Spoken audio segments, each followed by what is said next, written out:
All right. Welcome back to the GSMC Wrestling Laureate podcast. Hope you guys had an amazing weekend. You guys had fun. Hope all was safe. You guys had a good time. Couple barbecues, maybe some, I like the chicken fried. Cold beer on a Friday night. I'm just kidding. No, that's a Zach Brown band song. But hope you guys had an amazing weekend. That's all. We are on Monday. It is Monday, guys. Monday, once again, is that dreaded day of the week where you want to cross off your calendar before it even comes, before you even, the moment you open, the moment you open up your eyes after hanging out on Sunday and like you hang out with some friends and stuff like that, or you have dinner, or you go out, or you have a date night and stuff like that, and it's just like, welcome back to reality, bro. Just kidding. No, Mondays is it's consistently bad. I was just kidding. Thank you so much for tuning in to the GSMC Wrestling Laureate podcast, brought to you by the GSMC Sports Network. We have a great show for you today, all lined up. Today we have we're going to talk about SummerSlam. It did happen on Saturday. I'm excited to talk about it. We're going to talk about Monday Night Raw. We're also going to talk about the top 10 men in wrestling. So we're gonna dig on into that, and then we're gonna dig on into the top 10 of the women. So and then our fifth final segment, we're gonna talk about TNA and WWE. Paul Levesque, Triple H, Paul Levesque said that the relationships beneficial, to be honest, and the best thing about it is that both of them are gaining likable content from it, which is cool, which is exactly what you know, wrestling promotion should do, which I feel like, what WWF should have did once when it absorbed WCW. But hey, I'm just your favorite wrestling fan. What else do I know? I'm just kidding now. So, before we get into any of that, I want to remind you guys to use the tips and donations link at the GSMCpodcast.net. Shoot me your comments, questions, and concerns.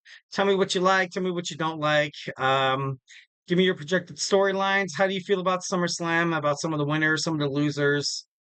We got new champions. We got a crap ton of new champions. It's crazy. Uh so shocking. So shocking. We're gonna get into it in a little bit, but leave a positive remark here at the GSMC Sports Network. We do love a lot of peace, love, and positivity, 1,010%. So don't be afraid to hit up that tips and donations link, hit up the chat, give me a shout out where you're listening from, get the conversation going. Tell me what you like. Tell me what you don't like. I'm just kidding. No. But, of course, it's not like you don't like anything from this podcast. We're wrestling fans. So, you stumbled upon this podcast. You're like, hey, you know what? I'm going to give this a shot. I like this podcast. I like this podcast a lot because I kind of envision like, you're kind of sitting in a bar hanging out and like, you're a huge wrestling fan. And the last person you think about, like sitting to the bar stool next, to the right, to the left, whatever, or even a bartender, whatever. They start talking about wrestling. You're like, holy shit! Like I can totally just talk this guy's ear off. This is what this podcast is all about. So don't be, don't be ashamed or don't be, too shy to hit up your, the tips and donations link at the GSMC podcast.net. Obviously, anything is greatly appreciated, but more or less, I just want to hear your opinions and stuff like that. So yeah, so they're going into it. So SummerSlam. SummerSlam was a doozy. It was pretty great. It was one of the best SummerSlams that I've ever seen in my whole entire life, which is kind of the point, which was what they were trying to establish because next year you're gonna have SummerSlam. Kind of go to two nights. You have WrestleMania, you have Royal Rumble, all heading toward Indianapolis, I think. I think no, I think that's next year. Don't quote me on that, but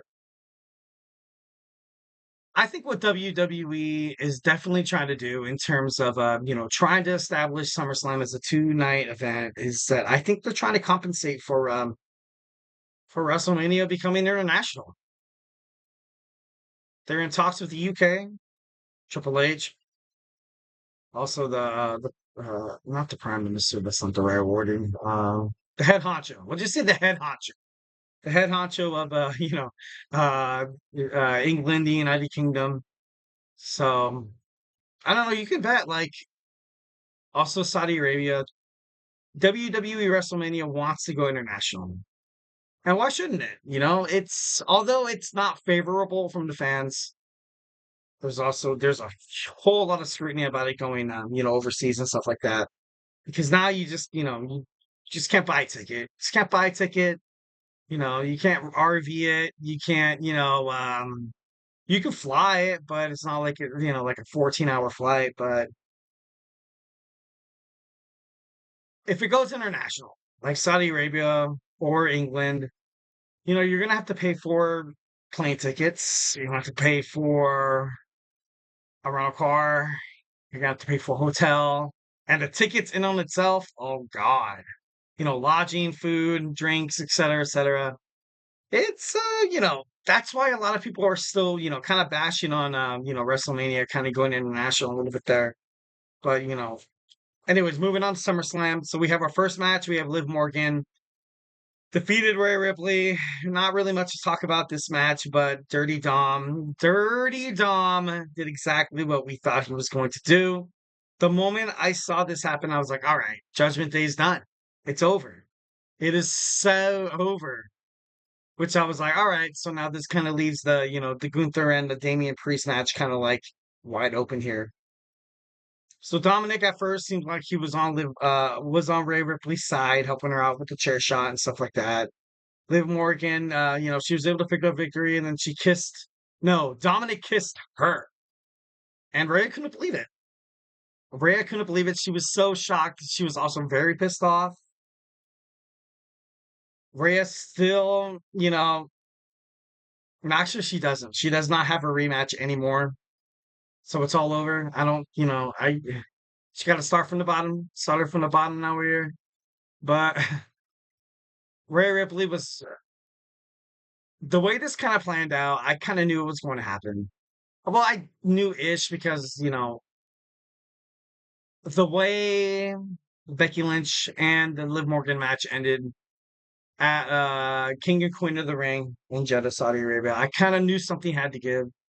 I kind of knew that, it would have just been so complacent for Dominic Mysterio to help out Rhea Ripley win the championship again. But then Rhea Ripley, she's the champion. She's so dominant. Not really anybody could kind of come up to her level as opposed to Liv Morgan. So now you have Rhea Ripley having to start her from the bottom. She doesn't have a claim for the title anymore, which is, I feel like that's the best. I feel like that's the best for Rhea Ripley right now to kind of, go out there, kick some ass, just get back to the way she was, and you kind of had that once when Liv Morgan and Dominic Mysterio, coagulated their unfortunate bond. So that's kind of crazy.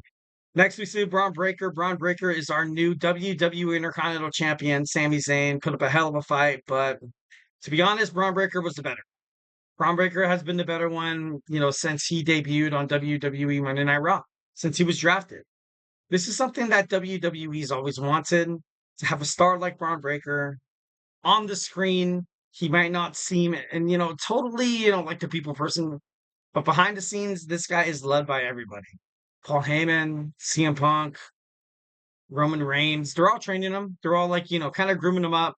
There's no doubt in my mind that Bron Breakker is like going to be the next like Roman Reigns or like Brock Lesnar and represent the company. This is something that WWE has been, well, in any kind of business pattern, you know what I mean? Like if you have someone quit or if you decide to fire somebody from a business standpoint, I heard this from our friend. My friend, his wife was an HR specialist or something like that.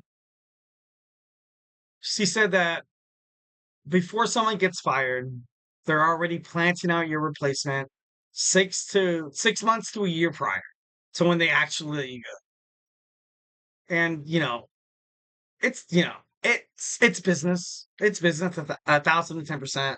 And Braun Breaker, I think, is he's good for business in terms of WWE. He's an amazing superstar. He's gonna hold that title with pride. Obviously, you saw Rick Scott Steiner there, which was pretty dope.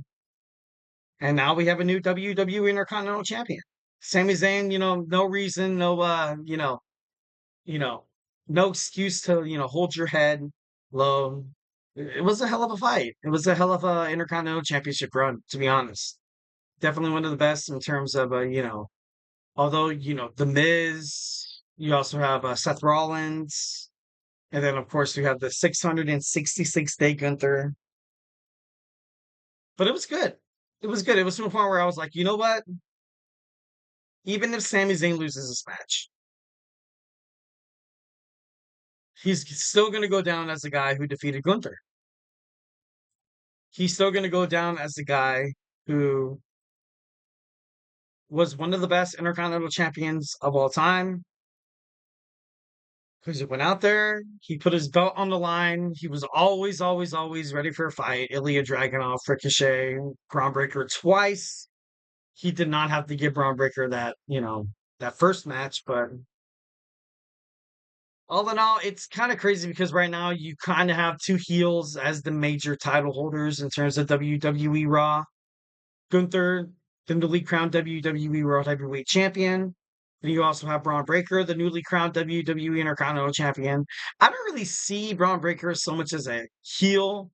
I see him more or less as just some guy who just wants to go out there and kick ass, prove to the world why he's the best wrestler in the world. Kind of around to like a, kind of gives you like a Randy Orton kind of feel, so to speak. So yeah, Bron Breakker is our new WWE Intercontinental Champion. All right, and then we have LA Knight. LA Knight defeats Logan Paul. Logan Paul in his hometown was disowned by his own fans, which was kind of sad, but And if anybody could do it, it'd be the LA Knight. Machine Gun Kelly from the get-go tried to help out Logan Paul with those brass knucks. But to no avail. To no avail. You can't take down the megastar, the LA Knight. You can't take him down with brass knucks. Because Logan Paul, he's known for those brass knucks. And it kind of reminds me of like a William Regal and then MGK. Oh, when I saw him take off his chain, when I saw him take off the brass knuckles on his chain, I was like, dude, you gotta be kidding me. This isn't how it's gonna happen again. At that point, I was like, you know what? I think it would do more damage to like have Logan Paul retain his championship as opposed to LA Knight winning it, because at the same time, I'm like, all right. So I'd be like, okay, so he's cheating again. Here we go. We got another brass knuckles fight. But in reality, the LA Knight kicked out, which was pretty cool. I liked how WWE kind of left that up in the balance. I like that they did not cater to the hometown boy too much. They didn't really cater to any hometown people in terms of Ohio. You saw DIY lose their championships. You also saw The Miz. You did not see Alexa Bliss return, which was kind of shocking. But yeah, I don't know, kind of crazy.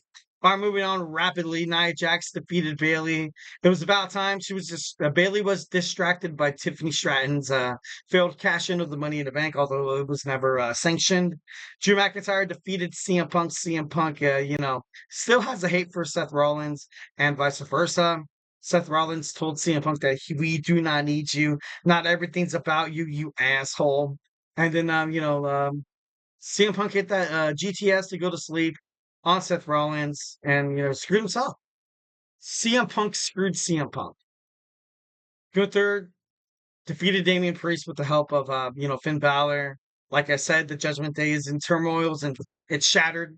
We're going to see on Monday Night Raw how it kind of reflects moving forward. And lastly, we saw Solo Sikoa get his ass kicked by the tribal chief, the original tribal chief, the OTC, Roman Reigns, which was pretty awesome. Pretty awesome. Happy to see Roman come back, 1,010%. When he came out, I gotta be honest, I was like, oh crap. Watch him like totally just completely mess up Cody Rhodes right here. And then he did not. The crowd went nuts. Absolutely nuts. Oh my God. The moment his song hit, everybody was looking. Everybody was going nuts. And that's what WWE is all about now under Paul Becker. I feel like that's something that's been lacking in terms of WWE for the longest time. A lot of naysayers did have their doubts about Roman Reigns returning at SummerSlam. I was, kind of one of those people. I've been hearing speculations that Roman Reigns is going to come back, and it never really kind of, came in fruition. But Roman Reigns is back. He's going to be on WWE SmackDown, obviously not on Raw, but tonight on Raw, we have a lot of things to look forward to, which we're going to dive into right now. So make sure you grab your favorite snack, grab your favorite drink, and we're going to talk about some WWE Monday Night Raw. So hey, stay tuned.